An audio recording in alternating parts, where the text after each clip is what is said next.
Hello friends, कैसे हैं आप लोग। उम्मीद करते हैं कि आप लोग अच्छे होंगे। इसके पहले वाले वीडियो में हम मानव पाचन तंत्र को कंप्लीट कर चुके थे। आज के इस वीडियो में जो है मानव पाचन तंत्र से संबंधित जो महत्वपूर्ण प्रश्न जो है कि परीक्षा में बार बार आते हैं, उसी प्रश्न को आज हम डिस्कस करेंगे। तो आइए डिस्कस करते हैं।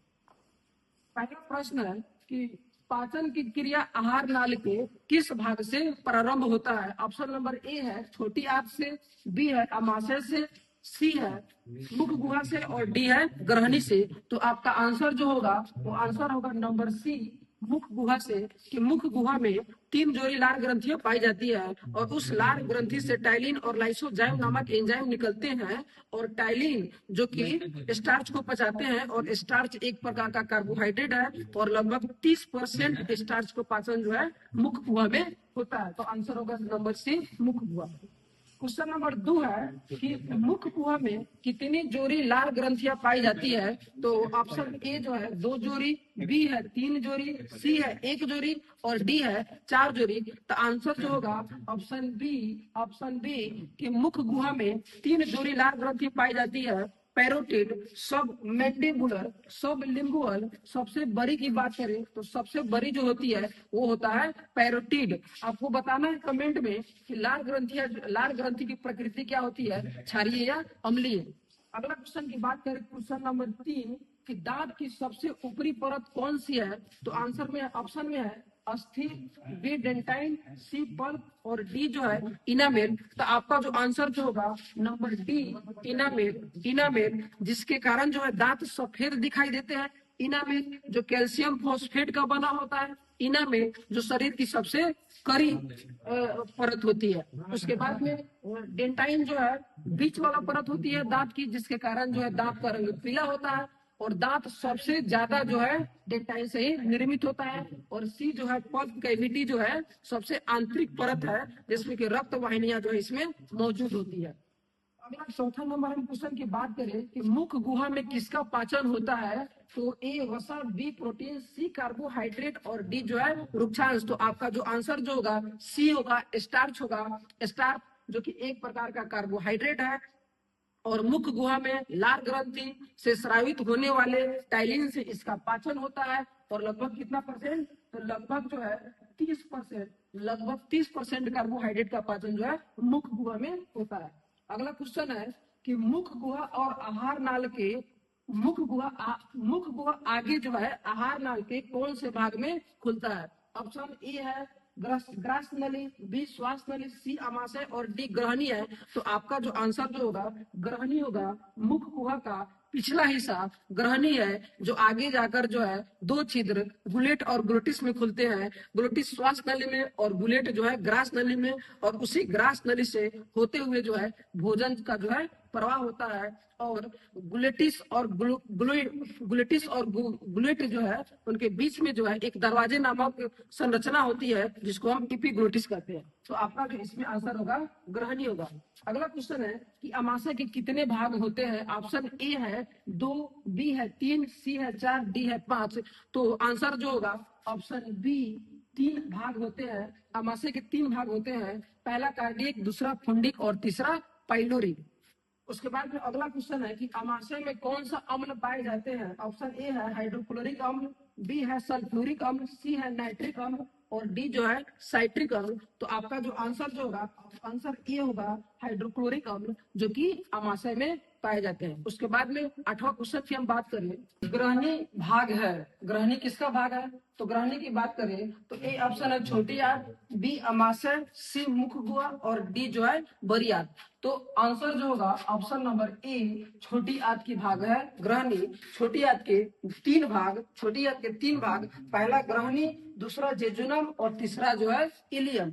ग्रहणी, जेजुनम और इलियम। ग्रहणी की बात करें तो सबसे छोटा भाग है, सबसे अग्र भाग है। और सबसे बड़ी भाग की बात करें छोटी आंत की तो वो है इलियम जो कि सबसे महत्वपूर्ण भाग, सबसे बड़ी भाग और सबसे लास्ट वाला भाग है। और महत्वपूर्ण इसलिए क्योंकि सबसे अधिक आंत्र रस का जो स्रावन जो होता है वो होता है छोटी आंत के इलियम से। अगला क्वेश्चन की बात करें, क्वेश्चन नंबर 9 कि आहार नाल का सबसे लंबा भाग कौन सा है। तो ऑप्शन नंबर ए अमाशय, बी मुख गुहा, सी छोटी आंत और डी जो है ग्रसनी। तो आपकी अगर हम आंसर की बात करें तो आंसर जो होगा सी, नंबर सी छोटी आंत, जिसकी अगर हम लंबाई की बात करें तो लंबाई जो है 6 मीटर से 7 मीटर तक होता है। कितना होता है? 6 मीटर से लेकर 7 मीटर तक, यानी कि 18 से 21 फीट तक जो है ये लंबी होती है। उसके बाद में अगला क्वेश्चन की बात करें, क्वेश्चन नंबर 10 कि कर्मा कुंचक गति कहाँ पाई जाती है? तो ऑप्शन है ए श्वास नली, बी ग्रास नली, सी ग्रसनी और डी अमाशय। तो आपका जो सही जो आंसर जो होगा, सही आंसर होगा ऑप्शन नंबर बी ग्रास नली। कौन सा होगा? ऑप्शन नंबर बी ग्रास नली। इसी ग्रास नली में जो है कर्मा कुंचक गति के कारण जो है भोजन जो है ग्रास नली से अमाशय में जाता है, और भोजन जब ग्रास नली से अमाशय में जाता है तो उसको हम निगलना कहते हैं। अगला क्वेश्चन की हम बात करें, क्वेश्चन नंबर 11 कि शाकाहारी जीवों में छोटी आंत की लंबाई होती है। ऑप्शन नंबर ए छोटी, बी बड़ी, सी मध्यम और डी बहुत छोटी। तो आपका जो आंसर जो होगा, आपका राइट जो आंसर होगा बी बड़ी होती है। और मांसाहारी जंतु जो होते हैं, मांसाहारी जंतु में अगर छोटी आंत की लंबाई की बात करें तो मांसाहारी जंतु में छोटी आंत की लंबाई जो है शाकाहारी की अपेक्षा छोटी होती है। तो आपका आंसर हो जाएगा बी। क्वेश्चन नंबर 12 की बात करें कि प्रोटीन का पाचन कहाँ से शुरुआत होती है? तो आपका जो ऑप्शन जो है ए नंबर मुख गुहा से, बी नंबर अमाशय से, सी नंबर छोटी आंत और डी नंबर अग्न्याशय से। तो आपका जो आंसर जो होगा वो होगा आंसर बी की प्रोटीन की पाचन जो है अमाशय से स्टार्ट होती है और पूर्ण पाचन जो है कहाँ होती है? तो छोटी आंत होती है। ठीक है। तो उसके बाद में क्वेश्चन नंबर 13 कि शरीर की सबसे बड़ी ग्रंथि कौन सा है? ऑप्शन ए यकृत, ऑप्शन बी अग्न्याशय, ऑप्शन सी छोटी आंत और डी जो है ब्रिक है। तो इसमें जो सही आंसर जो होगा, सही आंसर जो होगा ए नंबर होगा यकृत, जिसको हम लीवर भी कहते हैं, जिसको हम लीवर भी कहते हैं। और इसकी अगर हम वजन की बात करें तो वजन जो है 1.5 से 2 किलोग्राम होता है। यकृत का वजन कितना होता है? 1.5 से 2 किलोग्राम। लेकिन वहीं अग्न्याशय की बात करें, अग्न्याशय की बात करें तो अग्न्याशय जो है दूसरी सबसे बड़ी ग्रंथि है। छोटी आंत की बात करें तो छोटी आंत जो है लंबा अंग है, आहार नाल का सबसे लंबा अंग है। तो इसमें जो आंसर जो होगा ऑप्शन नंबर ए यकृत होगा। उसके बाद में क्वेश्चन नंबर 14 ये है कि पीत का निर्माण कहाँ होता है? पीत रस का निर्माण कहाँ होता है? ऑप्शन नंबर ए है पित्ताशय, बी है यकृत, सी है अमाशय और डी है छोटी आंत। तो आपका जो आंसर जो होगा वो आंसर होगा बी, यानी कि यकृत, यानी कि लीवर में जो है पित्ताशय, पीत का निर्माण होता है। और पीत का निर्माण होने के बाद जो है पित्ताशय में स्टोर हो जाता है, पित्ताशय में संचित होता है। तो पीत का निर्माण यकृत में, लेकिन संचित कहाँ होता है? पित्ताशय में। उसके बाद तो दूध प्रोटीन को पचाने वाला एंजाइम कौन सा है? दूध प्रोटीन को पचाने वाला enzyme option A pepsin, B lipase, C trypsin और डी रेनिन। तो इसमें आंसर जो होगा option number D rennin, rennin ही है जो कि दूध को पचाते हैं। पेप्सिन प्रोटीन को, लाइपेज वसा को और ट्रिप्सिन भी प्रोटीन को।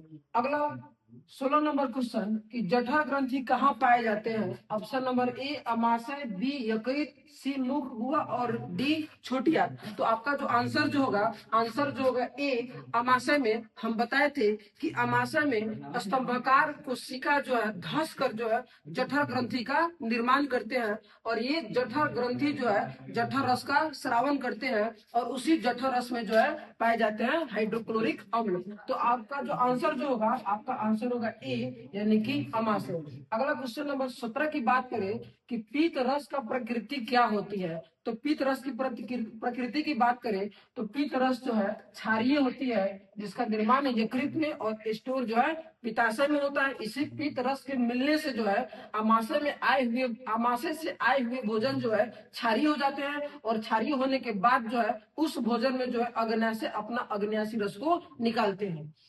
अगला क्वेश्चन नंबर 18 की बात करें तो इनमें से कौन मिश्रित ग्रंथि है? ऑप्शन नंबर ए अग्न्याशय, बी अमाशय, सी छोटी आंत और डी बड़ी आंत। तो आपका जो आंसर जो होगा, आंसर सही जो होगा ए अग्न्याशय। अग्न्याशय मिश्रित ग्रंथि, और मिश्रित ग्रंथि बताए थे कि वो ग्रंथि जो अंतःस्रावी और बहिःस्रावी दोनों का काम करे उसे मिश्रित ग्रंथि कहते हैं। और ये जो है कौन सा है? अग्न्याशय। अंतःस्रावी ग्रंथि से 3 प्रकार के एंजाइम, नहीं ना, अंतःस्रावी ग्रंथि से, जो कि अल्फा कोशिका, बीटा कोशिका और गामा कोशिका, जो कि अल्फा कोशिका से ग्लूकेगॉन, बीटा कोशिका से इंसुलिन और गामा कोशिका से जो है सोमाटोस्टेटिन नामक हार्मोन का स्रावन करती है। और बहिस्राव का जो ये काम करती है अग्न्यास है, जो कि 3 प्रकार के एंजाइम लाइपेज, एमाइलेज और ट्रिप्सिन का स्रावन करती है। लाइपेज से वसा का पाचन होता है, ट्रिप्सिन से प्रोटीन का पाचन होता है और एमाइलेज से कार्बोहाइड्रेट का पाचन होता है। इस प्रकार ये दोनों ग्रंथि का काम करती है, अंतःस्रावी और बहिस्रावी, इसलिए इस अग्न्याशय को जो है मिश्रित ग्रंथि कहते हैं। क्वेश्चन नंबर 19 की बात करें तो लाइपेज एंजाइम से आहार का कौन सा हिस्से का पाचन होता है? तो अभी बताया है कि लाइपेज एंजाइम जो कि अग्न्याशय द्वारा स्रावित किया जाता है और इससे जो है वसा का पाचन होता है। किसका पाचन होता है? वसा का। उसके बाद में क्वेश्चन नंबर 20 की बात करें तो प्रोटीन पाचन के बाद किसमें बदल जाते हैं, यानी कि प्रोटीन जो है पचने के बाद किसमें बदल जाते हैं? तो ए नंबर वसी अम्ल, बी एमिनो अम्ल, सी ग्लिसरॉल और डी ग्लूकोज। तो आपका जो सही जो आंसर जो होगा वो सही आंसर होगा ए, यानी कि अमीनो अम्ल। प्रोटीन जो है पचने के बाद जो है एमिनो अम्ल में बदल जाते हैं। अगला क्वेश्चन नंबर 21 कि कोलन इनमें किसका हिस्सा है? तो कोलन की बात करें तो कोलन जो है आंसर नंबर सी बड़ी आंत का हिस्सा है। बड़ी आंत के 2 पार्ट कोलन और रेक्टम अपचा भोजन जो है बड़ी आंत में आ जाते हैं छोटी आंत के बाद, और उनमें आने के बाद जो है इस बड़ी आंत में आने के बाद जो है भोजन में से जल का अवशोषण किया जाता है कोलन वाले भाग में, और उसके बाद शेष जो अपचा भोजन है जिसमें से पानी को अवशोषित किए जाते हैं वो चले जाते हैं मलाशय यानी कि रेक्टम में। अगला अपचा भोजन संचित होता है, कहाँ संचित होता है? तो मलाशय, ऑप्शन नंबर ए, जो कि जिसको रेक्टम भी कहते हैं और ये जो है बड़ी आंत का हिस्सा है। उसके बाद में क्वेश्चन नंबर हम 23 की बात करें, क्वेश्चन नंबर 23 की बात करें तो क्वेश्चन नंबर 23 है कि भोजन का पाचन जो है पूर्ण रूप से कहाँ संपन्न होता है? तो भोजन का पाचन पूर्ण रूप से जो है छोटी आंत में संपन्न होता है। छोटी आंत के दीवारों से जो है पाचक रस निकलते हैं और वहां पर पूर्ण संपन्न होते हैं। अगर हम ये बात करें कि भोजन का पाचन स्टार्ट कहाँ से होता है तो वो होगा मुख हुआ। अगला क्वेश्चन नंबर 24 है कि छोटी आंत में भोजन के पूर्ण पाचन के बाद क्या कहलाता है? तो छोटी आंत में पूर्ण पाचन के बाद भोजन को काइम कहते हैं। ऑप्शन नंबर ए, क्या कहते हैं? काइम।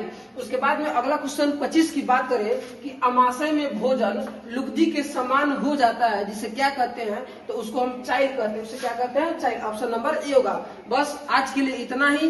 ये मानव पाचन तंत्र से संबंधित 25 क्वेश्चन थे जो कि अत्यंत महत्वपूर्ण थे, जो कि हर एक परीक्षा में बार बार पूछे जाते हैं। आपको कमेंट में बताना है कि इन 25 में आपका कितना सही हुआ। उसके बाद में मिलते हैं नेक्स्ट वीडियो में नेक्स्ट टॉपिक लेकर। तब तक इतना ही, धन्यवाद।